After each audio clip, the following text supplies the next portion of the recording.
Hello there, it's the 18th of July 2020 and here you are with Dan in Essex, UK. So I'm going to show you a method of controlling Blackfly, Greenfly and Aphids, okay? This is an organic method, very easy and a very accessible one to do. So this year had big problems with blackfly on the runner beans behind me here, and I've noticed it on some other plants as well. So I put a video up earlier showing you the extent of the infestation and how I was going about removing them, but the sound quality was very poor, so this is a remake of that video. So I'll just basically show you now.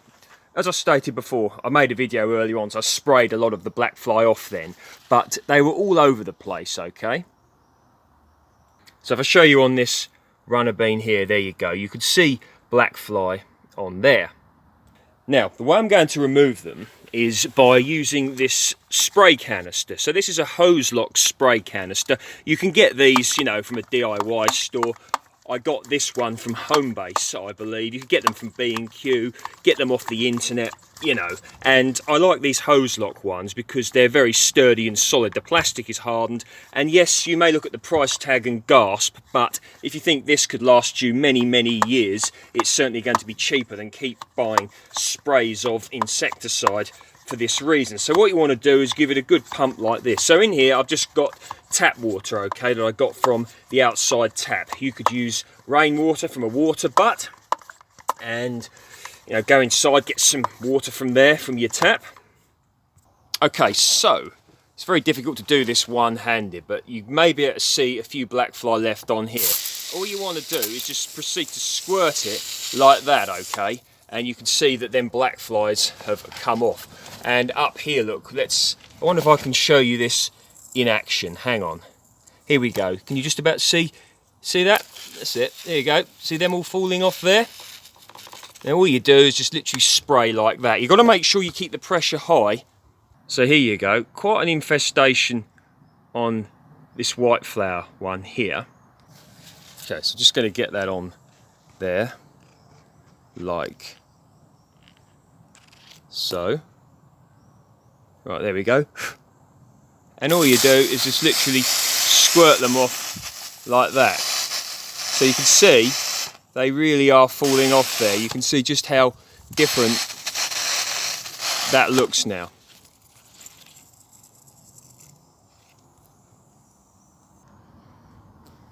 So I think you get the general idea of what I did there. Now, some people have been known to mix fairy liquid in with that washing up liquid, you know, so it goes all frothy, whatever, the suds. And what that does is that goes over the blackfly, aphids or the greenfly and stops them breathing, then they die and drop off.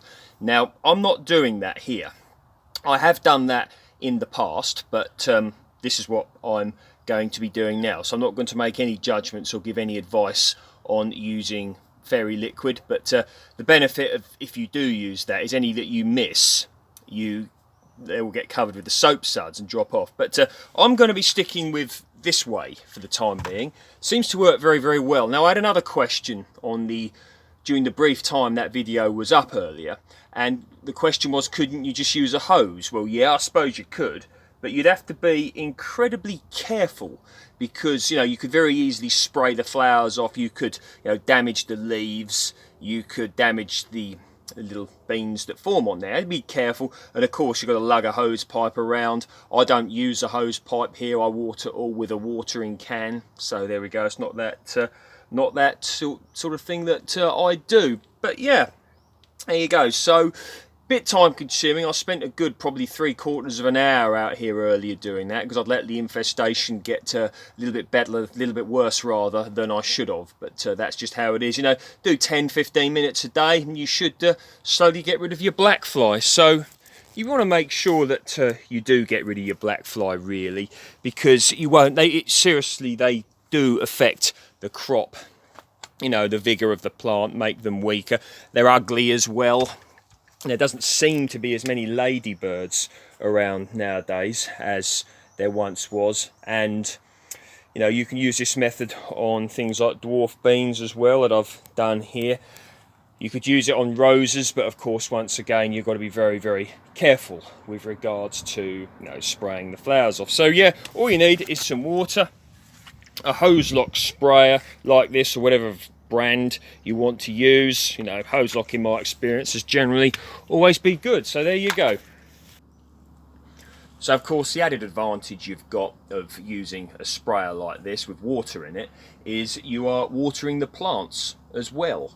So at the same time, so like a double benefit. Okay, if you like my work, please feel free to like, share and subscribe, and you can always check me out on Dan_Home Gardens on Instagram. I'm going to link a load of videos down below. I've got quite a library of videos now, so all sorts on there. If you would like to check those out, please feel free and hit that excuse me, hit that bell if you would like to know about other videos such as this coming up.